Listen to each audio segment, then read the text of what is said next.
Representing the 20 to 26 foot class in the center console category, the Seafox 228 Commander has an overall length of 22 feet 4 inches, a beam of 8 feet 6 inches, and a max horsepower rating of 250. Built for hardcore offshore fishing, she has a draft of 14 inches, a dead rise of 18 degrees, a dry weight of 2,700 pounds, and a fuel capacity of 90 gallons. Now, let's hear more from our hosts. Hey Lori, you want to hear a great combination? A calm ocean, the three of us, and the Seafox 228 Commander. I am telling you, there is something so exciting about chasing big fish from a smaller boat.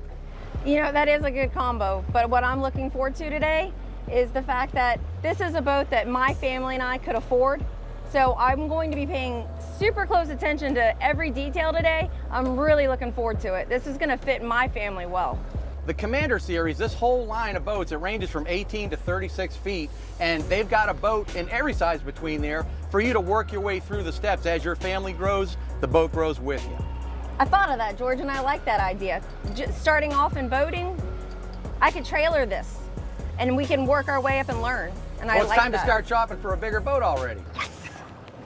Stepping onto the boat today, I immediately could tell that this is a great starter boat for a family. Easy to trailer, full of amenities, everything you need to be on the water.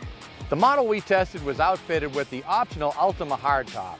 The features included with the Ultima hardtop, such as LED spreader lights, an upgraded audio system, and misters, are all really cool, but what I appreciated about it was the amount of shade it provided. So we didn't have outriggers on the boat today, but what we did have was kingfish rod holders that are actually built into the T-top.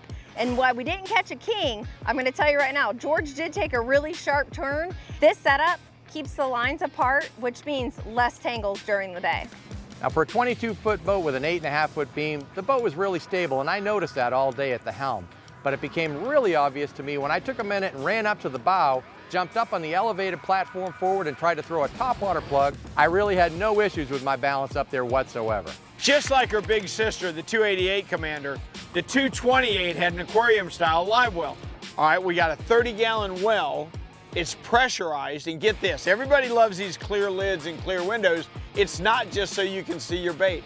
A lot of baits do better when they have constant light, okay? We've got pilchards today. They don't like it's dark, and then the bright light flashes in and stresses them out. So these baits, it's 11 o'clock in the morning, they've been great all morning because they seem to be calm. Yeah, tell me a little bit about your dip net storage there. You're making a big deal out of that. I am making a big deal. All right, it's the best thing I've seen in a while, and it's the first time I've ever seen it on a boat. Everybody's always scrambling, dip net, where's the dip net? I gotta get a bait, where's the dip net? Here it is, George. It fits right in a groove, right below a hatch, right next to the well. There's no excuses for not having the dip net where it goes. Let me tell you what, I did the math on this boat. In 220 miles of range is a lot on a 22-foot boat. But here's what it means to most people. You can go to the Keys for a 3-day weekend.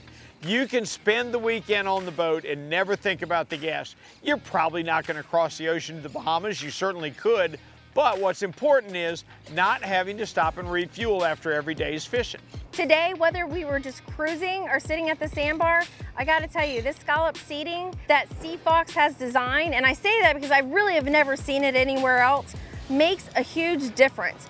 The way that you rest your back into the chair, it's hugging you. Instead of just a square back, it really does make it a lot more comfortable on your whole entire body, and it makes it easier to talk to the person in front of you. George, Lori, and I could not have been more comfortable. Lori and I were sitting in the back seat. We were blown away by how comfortable we were. I'm gonna tell you something, for a 22-foot boat, that one rides like a champ. The Seafox 228 Commander is actually their most popular selling boat, and there's a good reason for that. 22-foot boat is a perfect entry-level boat for a young family looking to get out on the offshore waters and actually enjoy boating without being intimidated. You know, for a first boat, this boat has everything you need to get you offshore. It's easy to trailer, it's not going to be a problem for you to handle at the dock by yourself, and most importantly, it's priced, you know, really reasonably for a young family starting out in boating. All right, guys, I know you're ready to go home, but I gotta tell you, I could redo this whole entire day. I had a ball on this boat today. I gotta agree with you. You know what, Lori? We're gonna see a lot of boats. I mean, we do over 3 dozen boats over the course of the summer, and you know, it starts to run together, the days, and I wanna tell you, this little 22-footer really pleasantly surprised me. It did. Surprised me. Let me tell you what a lesson there is in today from it. Think about this, guys. You can't judge a boat strictly by its size. Of course, that's part of it. This one can handle some chop.